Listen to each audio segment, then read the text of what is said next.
بسم اللہ الرحمن الرحیم۔ السلام علیکم، ہمارے چینل پر خوش آمدید۔ میرا نام احمد ہے۔ بچپن میں جب بھی گرمیوں یا سردیوں کی چھٹیاں ہوتی تھی میں خالہ کے گھر چھٹیاں گزارنے جاتا تھا، کیونکہ میرے نانا نانی حیات نہیں تھے اور میرے کوئی ماموں بھی نہیں تھا۔ میری امی اور خالہ بس دو ہی بہنیں تھیں، اس لیے میں چھٹیاں گزارنے اپنی خالہ کے گھر آ جاتا تھا۔ خالہ اور خالو اور خالہ کی بیٹی مجھ سے بہت پیار کرتے تھے، کیونکہ خالہ کی بیٹی باجی روبینہ سے میں 12 سال چھوٹا تھا۔ مجھے یہاں کر بہت مزہ آتا تھا، کیونکہ خالہ اور باجی روبینہ میرا بہت خیال رکھتی تھیں۔ مجھے مزے کی میری پسند کی چیزیں بنا کر دیتی تھی اور مجھے کھیلنے کودنے پر بھی کوئی پابندی نہیں تھی۔ اپنے گھر میں تو امی اور ابو سارا دن ڈانٹتے رہتے تھے اور پڑھائی کرنے پر ہی زور دیتے تھے، لیکن یہاں روبینہ باجی اور خالہ مجھے کچھ نہیں کہتے تھے۔ میری خالہ بیوہ تھی جب روبینہ باجی بہت چھوٹی سی تھی، تب میرے خالو فوت ہو گئے تھے۔ تب خالہ نے ہی روبینہ باجی کو پالا۔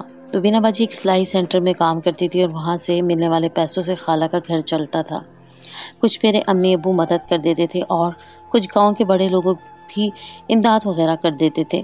خالو کے بارے میں سنا تھا کہ ان پر بہت زیادہ قرضہ چڑھ گیا ہے، جس کی وجہ سے انہوں نے خودکشی کر لی تھی۔ نہر میں کودنے کی وجہ سے ان کی لاش بہہ کر کہیں اور چلی گئی تھی اور کبھی نہیں ملی۔ خالہ نے مقامی تیراکوں سے لاش کو ڈھونڈنے کی بہت کوشش کی، لیکن لاش نہ ملنے کی صورت میں روز ہو کر چپ ہو گئیں۔ خالہ جب بیوہ ہوئیں تو جوان جہان تھی۔ انہوں نے خالو کے نام پر ہی ساری زندگی گزار دی اور دوسری شادی نہیں کی، لیکن اب میں کافی بڑا اور سمجھدار ہو گیا تھا۔ میں اب اس عمر میں تھا کہ جب لڑکے کچھ پوشیدہ چیزیں جاننے کے بارے میں متجسس ہوتے ہیں۔ میں جب سے یہاں آیا تھا رات کو کچھ عجیب و غریب آوازیں سنتا تھا۔ کبھی ایسا لگتا کہ کوئی آپس میں باتیں کر رہا ہے، اور کبھی کچھ آوازیں ایسی عجیب ہوتی جس کو میں نے پہلے نہیں سنا تھا۔ میں خوف زدہ ہو کر اپنے بستر میں دبک جاتا اور زور سے آنکھیں میچ لیتا، لیکن ایک دن میں نے ہمت کر کے صحن میں لگا بلب جلا دیا۔ اس کی روشنی سامنے والے کمرے میں جاتی تھی۔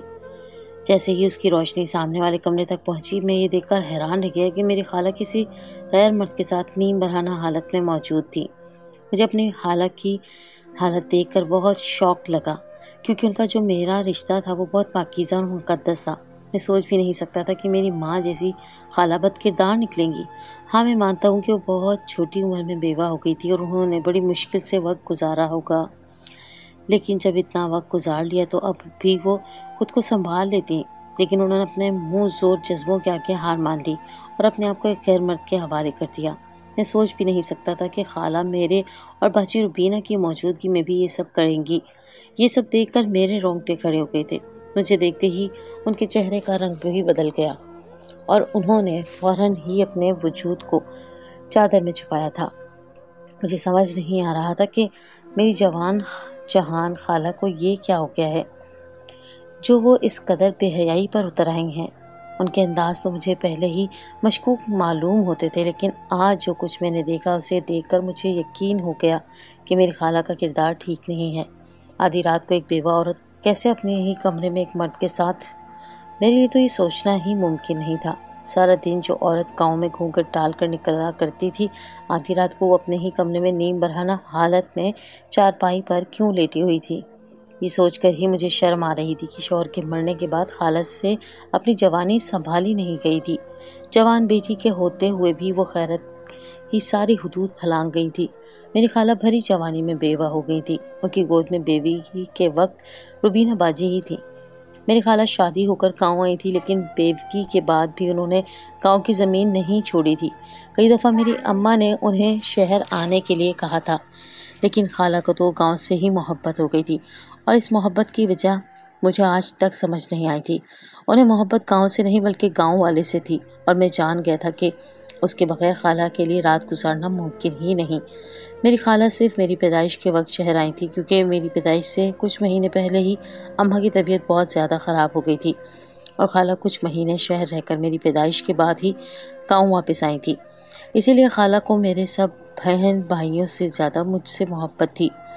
اماں اکثر ہی کہا کرتی تھی کہ اگر تیری پیدائش کے وقت میری بہن مجبور نہ ہوتی تو کبھی گاؤں چھوڑ کر شہر نہ آتی۔ خالہ کی بیٹی روبینہ باجی سے بہت اچھی دوستی تھی۔ خالہ مجھ سے بہت محبت کرتی تھی، اسی لیے میں جب بھی میرے اسکول کی چھٹیاں ہوتی میں خالہ کے بلانے پر گاؤں رہنے کے لیے چلا آتا۔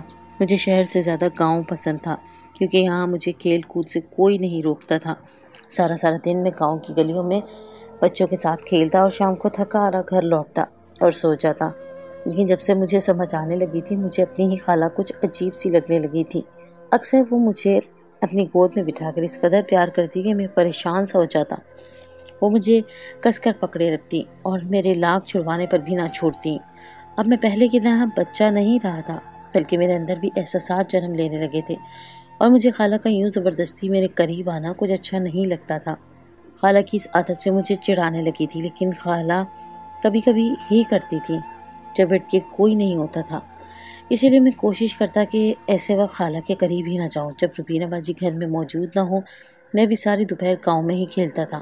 کبھی کبھار خالہ مجھے ڈھونڈتی ہوئی میرے پاس آ جاتی اور کسی نہ کسی بہانے مجھے زبردستی گھر لے جاتی اور پھر مجھے پیار کرنے لگتی۔ خالہ کے انداز میں عجیب سی بےتابی ہوتی جس سے میرا دم گھٹنے لگتا۔ خالہ 40 سال کی ہو رہی تھی، لیکن اب تک وہ بالکل جوان اور خوبصورت تھی۔ خالہ کی پتلی سی کمر اور تیکھے نقوش بہت پرکشش معلوم ہوتے تھے۔ لگتا ہی نہیں تھا کہ وہ ایک بیوہ عورت ہے۔ خالہ اکثر ہی بناؤ سنگھار کر کے میرے سامنے کھڑی ہو جاتی اور مجھ سے پوچھتی کہ بتا تیری خالہ کیسی لگ رہی ہے۔ پہلے تو خالہ کی بات سن کر میں ان کی تعریف کر دیا کرتا تھا، لیکن اب انہیں اس طرح بغیر دوپٹے کی چست لباس میں بناؤ سنگھار کیا دیکھ کر میں نظریں چرا لیتا۔ خالہ کو میری جھکی کا احساس ہوتا تو وہ ہنس کر کہتی، ارے پاگل، خالہ سے بھی کوئی شرماتا ہے کیا؟ خالہ بھی بالکل ماں جیسی ہی ہوتی ہے، تیری میری درمیان بھلا کون سا پردہ ہے؟ بڑی ڈٹائی سے وہ میرے برابر میں آ کر بیٹھ جاتی اور مجھے اپنے سینے سے لگا کر چومنے لگتی۔ اس بار میں پورے 2 مہینے کے لیے گاؤں آیا تھا، اور ہر گزرتے دن کے ساتھ خالہ کی حرکتیں عجیب ہوتی جا رہی تھیں۔ گاؤں میں مغرب ہوتے ہی ہر طرف اندھیرا پھیلنے لگ جاتا۔ میں کھیل کود کر خالہ کے گھر واپس آتا تو وہ فوراً ہی ہمیں رات کا کھانا دے دیتی، اور اس کے بعد سارے گھر میں اندھیرا ہو جاتا اور ہم سب سونے کے لیے لیٹ جاتے۔ لیکن مجھے ہمیشہ سے ہی اندھیرے سے ڈر لگتا تھا، اسی لیے مجھے جلدی نیند نہ آتی، جبکہ روبینہ تو فوراً سو جاتی تھی۔ جیسے ہی مجھے کچی پکی نیند لگتی، کچھ عجیب سی آواز میری آنکھ کھل جاتی اور مجھے خوف سا محسوس ہوتا۔ میں چاہ کر بھی خالہ کے پاس نہ جاتا اور سارا وقت خوف کے مارے چارپائی پر ہی دبک کر پڑا رہتا۔ یہ عجیب و غریب آوازیں بس کچھ ہی دیر کے لیے ہوتی اور پھر سناٹا چھا جاتا۔ ایک دن میں نے ایسے ہی کھیلتے کھیلتے گاؤں کے بچوں سے اس بارے میں پوچھا تو وہ کہنے لگے کہ گاؤں میں ایک پرانی روح بھٹکتی ہے، کبھی اپنے بستر سے نکلنے کی غلطی نہ کرنا۔ ان کی بات سن کر تو میں مزید خوفزدہ ہو گیا۔ پہلے ہی خالہ کی رویے نے مجھے تنگ کر رکھا تھا، اور اب رات کے وقت ان آوازوں نے میرے لیے سونا بھی مشکل کر دیا تھا۔ میں نے سوچ لیا تھا کہ میں خالہ سے کہہ کر واپس چلا جاؤں گا، لیکن جیسے ہی میں نے خالہ سے واپسی کی بات کی، وہ ناراض ہو گئی اور کہنے لگی، کیا احمد، میں تجھ سے اتنا پیار کرتی ہوں اور تو ہے کہ مجھے چھوڑ کر جانے کی بات کر رہا ہے؟ اگر تو نے دوبارہ جانے کی بات کی تو میں کبھی تجھ سے بات نہیں کروں گی۔ میں خالہ کو ناراض نہیں کرنا چاہتا تھا، اسی لیے میں نے واپسی کا ارادہ ترک کر دیا۔ گاؤں میں مجھے مزہ بھی بہت آتا تھا، اور خالہ میرے کھانے پینے کا بھی بہت خیال رکھتی تھی۔ خالہ کے گھر کسی چیز کی کوئی کمی نہیں تھی۔ جب سے خالو کا انتقال ہوا تھا، گاؤں کے چودھری خالہ کے گھر کا پورا راشن ڈلوایا کرتے تھے، جبکہ شہر میں ہم 6 بہن بھائی تھے اور ہمارے گھر ٹھیک طرح سے کھانے کے لیے بھی کچھ نہیں ہوتا تھا۔ ابا بات بات پر غصہ ہو جایا کرتے تھے اور میرے کھیل کود پر تو سخت پابندی تھی۔ ابا ہر وقت مجھے پڑھائی پر لیکچر دیتے تھے۔ گاؤں آ کر کم از کم میں ابا کی ڈانٹ سے تو چھٹکارا حاصل کر ہی لیتا تھا۔ مجھے گاؤں آئے 20 دن ہونے والے تھے، اور ہر رات اندھیرا ہوتے ہی کچھ دیر بعد جو آوازیں مجھے سنائی دیتی، اس کے بعد میرے لیے سونا مشکل ہو جاتا۔ ایسا لگتا جیسے گھر کا دروازہ کھل بند ہو رہا ہو۔ کبھی کبھی ایسا محسوس ہوتا جیسے کوئی میرے بہت قریب بیٹھا باتیں کر رہا ہو۔ ایک دن کھیل کود کرتے کرتے میں گاؤں کے چودھری کی حویلی کے قریب پہنچا تو میں نے خالہ کو حویلی کے باہر چودھری صاحب کے ساتھ کھڑے باتیں کرتے دیکھا۔ نہ جانے میرے دل میں کیا سمائی کہ میں چپکے چپکے سے جھاڑیوں کی اوٹ میں ہوتے ہوئے ان دونوں کے قریب پہنچ گیا۔ میری خالہ چودھری صاحب سے بہت ہی میٹھے لہجے میں بات کر رہی تھی اور کہہ رہی تھی کہ چودھری صاحب، آپ کا سایہ ہی ہمارے لیے بہت ہے۔ آپ جس طرح میرے لیے سہارا بنے ہیں، میں خود کو بالکل تنہا اور اکیلا محسوس نہیں کرتی۔ حیرت کی بات یہ تھی کہ خالہ نے چہرے سے گھونگھٹ بھی ہٹایا ہوا تھا۔ خالہ کہہ رہی تھی کہ میرے شوہر نے تو مجھے محبت کے نام پر رسوا کر دیا، لیکن آپ کی وجہ سے میں ایک دفعہ پھر سر اٹھا کر زندگی گزار رہی ہوں۔